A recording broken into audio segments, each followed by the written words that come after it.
Stroke bisa sembuh gak sih? Berapa lama? Terus diapain? Kalau misalnya udaranya sudah lancar, berarti stroke-nya udah sembuh dong. Tapi ternyata masih lumpuh.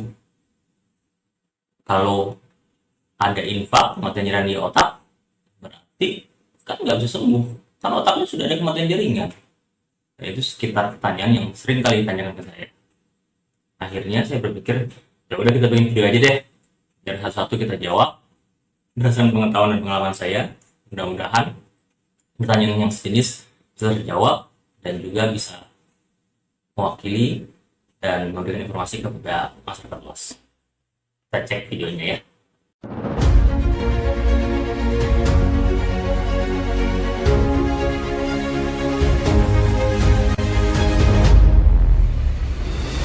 Kita mulai ya dari pertanyaan pertama dari Bapak E.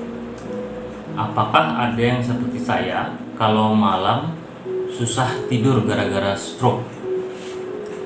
Ya, ini juga banyak terjadi di stroker ya.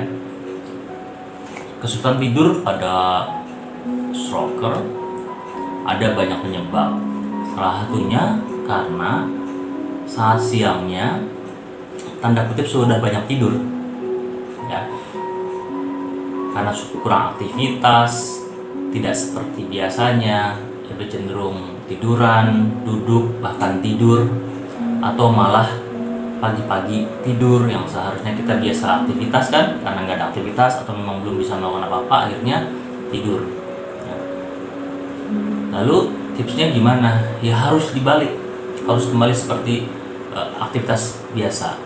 Kalaupun tidak atau belum bisa beraktivitas, berjalan dan sebagainya, minimum duduk dan berada di luar rumah. Maksud saya di luar kamar. Apakah nonton TV, ngobrol dan sebagainya. Dan usahakan tetap melek sampai jam, misalnya jam istirahat siang gitu kan, itu kan wajar ya. Tapi kalau sudah paginya tidur, terus nanti tidur lagi, akhirnya malamnya nggak bisa tidur. Terusnya saya suka ditanya lagi, ya kan malamnya susah tidur gitu kan, maka paginya jadi ngantuk. Iya benar, tapi kalau polanya nggak diganti, akhirnya terus-terus seperti itu. Itu salah satu tipnya. Dan usahakan tetap bergerak, maupun itu pasif oleh keluarganya ataupun aktif yang bapak atau ibu bisa.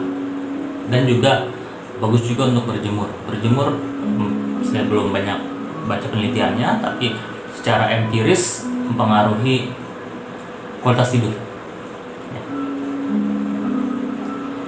Ada lagi pertanyaannya dari Bapak D. Sudah 3 hari gak bisa BAB, sudah makan pepaya.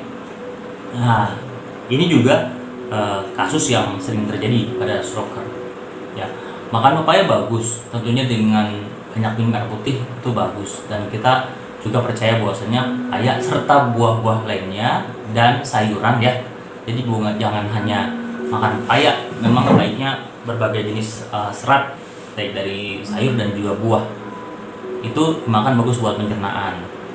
Khusus untuk stroker, kita harus lebih banyak lagi makan buah dan sayurnya. Karena apa?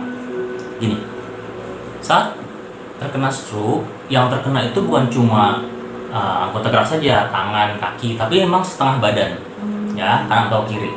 Nah, berarti termasuk juga badan tengah kita. Iya benar, terkena juga. Hanya saja Allah men-setting memang perserapannya berbeda untuk tangan dan kaki dengan badan. Jika terkena sebelah kanan, maka benar sekali itu dari otak sebelah kiri kan, silang ya. Tapi untuk badan itu masih ada perserapan dari sebelah kanan. Jadi kanan berserap sebelah kanan juga. Seperti itu. Maka organ-organ vital, otot-ototnya dan sebagainya itu masih bisa bekerja ya. Nah, berhubung dengan itu, pencernaan pun sebenarnya terganggu dengan adanya stroke karena peristatiknya. Jadi pencernaan itu kan kita bilang peristatik, ada apa sih, kayak menggigit seperti itu ya, bergerak terus dan sebagainya, itu juga terganggu. Pada kita yang tidak stroke, masih jalan dan sebagainya, ada nekuk lutut dan sebagainya, itu membantu untuk peristatik usus Sedangkan pada stroker yang terutama yang masih diam saja gitu, belum banyak jalan dan sebagainya, atau bahkan duduk terus menerus, itu akan pengaruh ke prestasi ususnya.